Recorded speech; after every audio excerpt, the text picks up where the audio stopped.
Mark Geist, some of you may know me as Oz, and this is 11 Questions with a Cup of Coffee.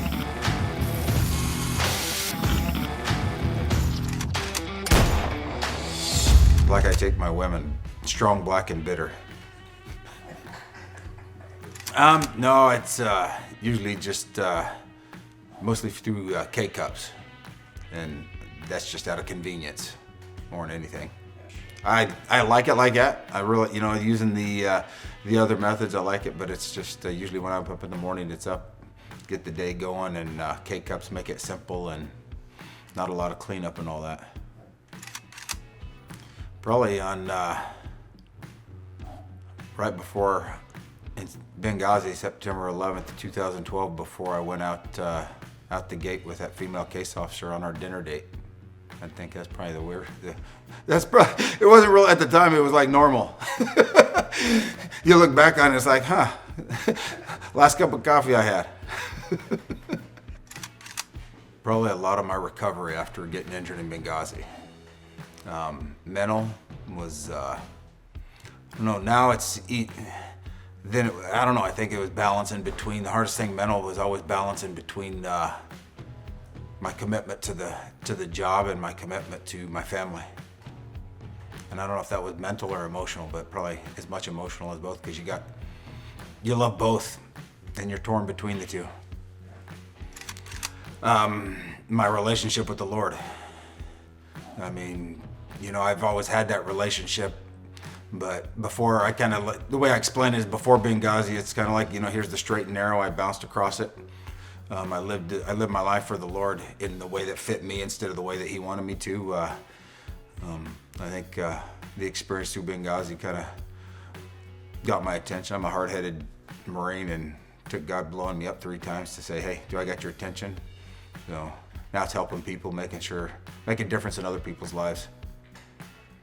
I think a lot of it is,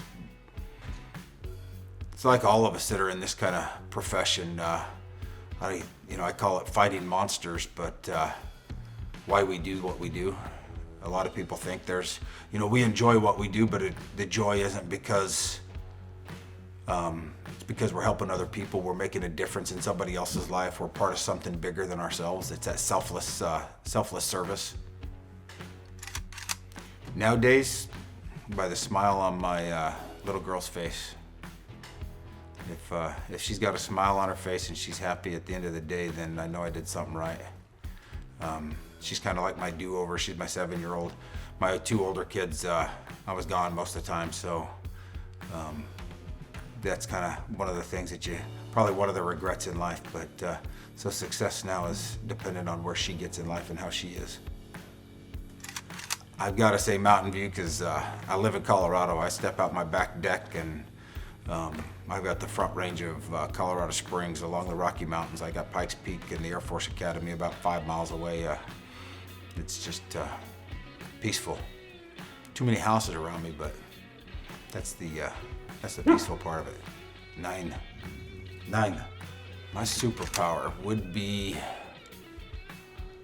I think, and I guess this tells me a lot about me. I think it'd be, I'd want to be able to fly. I like the speed of light or whatever, faster than a speeding bullet, because then when I'm gone and working and when I'm done, I can get home quicker. I think a lot of that, again, it goes back from being gone so much over the years. I've always loved shooting. There's nothing funner than that. I mean, it's also, we call it trigger therapy. Other